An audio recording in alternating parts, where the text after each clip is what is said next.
Hello, everyone. You got Larson Stair here from Stairstep Strategies with another episode on musings of an entrepreneur. And today, what I really want to cover is some of the most common mistakes that I see early stage, seed stage founders do when they have created a product or taking it to the marketplace. What are some of the most common things that I'm seeing when they're coming to me and having to strategize on how to more effectively sell customers? So the most common mistake I see founders do when it comes to their sales process is minimal discovery. Now, the discovery process is usually a call where traditionally we would be asking your prospects lots of questions, trying to understand how their business operates, what they're trying to get done. But frankly, this is a challenging part of a sales cycle. There is where your more tenured sales reps really come in and tend to shine.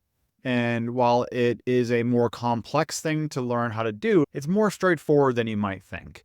And what most founders I see do, they come in and they show up and they introduce themselves and they just start right off with the product or service they're pitching without asking any questions, understanding how that person, their roles and responsibilities, how do they view the world, how do they view their business. And so it really doesn't give you the opportunity to customize your pitch at all if there's a good fit, or disqualify them out if there's not a good fit and save yourself some time. And the bottom line is, if a customer doesn't have pain or a problem in their current day-to-day processes, there's not going to be any sale. If you don't have a pain, there's no sale that's possible. So there's a lot of methodologies and qualification frameworks out there that can help you. Many of them are fairly technical. And so what I've found to be really helpful for early stage founders is a version of gap selling. Now, gap selling, simply put, this is not a technical overview of gap selling, but more simplistic view of it. Before you jump in to show your product or service or talk through the features or value adds that you have to offer, what you really first want to start off with is understanding what the prospect's current state looks like. How do they operate today? What are things that are good? What are things that are bad? Where are points of friction? What are things that are excelling? What have they tried in the past? What are they, looking at right now currently? So current state, then you also want to ask a little bit further about their future state. How does this prospect think they should go about solving these problems? They may not have answers to those questions, but that's another opportunity to ask more questions to that prospect and get a little bit of a glimpse into how do they view their business and their own world. And then once you've uncovered current state, future state, what you're going to look for is the gap. So this is really the reason why they can't accomplish this here today. It might be the reason why you're speaking with them. There could be a variety of reasons why they can't get from here to where they want to be. But ultimately, you need to understand why that's the case, because it can uncover pieces about this organization that might be meaningful to how you want to pitch or present your product. Then and only then is it an okay time to walk through what your product or service might be. Now, traditionally, discovery calls have been about a 30-minute discussion.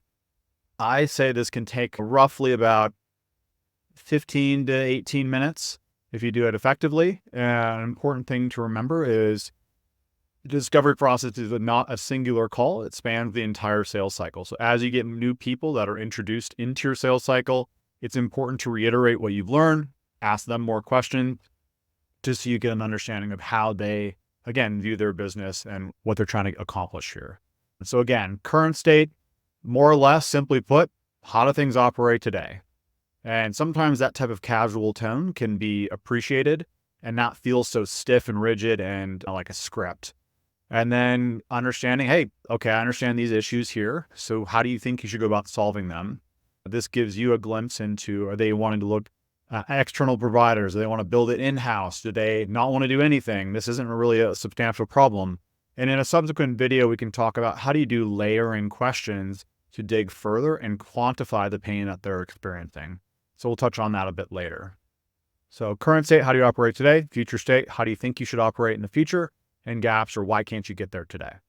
So if you really start off your call and focus on the first 15 minutes on understanding these key concepts, then you can, customize your pitch a little bit, qualify them in or out, change your pitch a little bit, focus on a few key areas that might be relevant to how they think they should go solve this problem. And I promise you, if you do this strategy, your sales conversations will be much more effective. You'll understand more about their business and You'll qualify deals in that are really well suited for your product or service, and you'll, more importantly, qualify deals out that are a bad use of your time and their time. So a few principles to keep in mind as you go into a discovery process or call. The bottom line is people don't really care about you, your company, your product, how much money you've raised, or any of those accolades that might be behind that. Prospects really care about themselves. They care about their problems, getting their work done. And if you can help them in accomplishing those things, wonderful. Let's have a conversation. If you can't, okay, let's move on. So keep that in mind. Like, they don't really care as much about your product or service. And I know this is your baby. You built this from the ground up, but the brutal reality is they don't really care.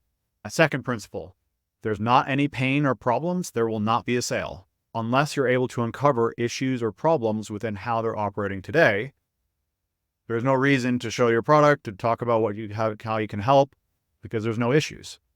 So it's equally as important to qualify out prospects that are not a good fit and have no pain or problems as it is to qualify them in to save everybody's time and energy.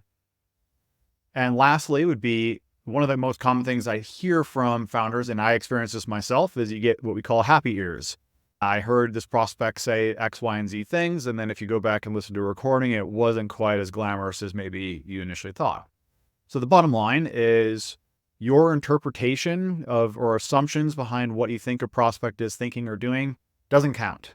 Unless a prospect specifically says it, that is, you could prove it on a recorded conversation, but unless they actually say the words about what's going wrong, where they think they should focus on, where the issues are, it does not count.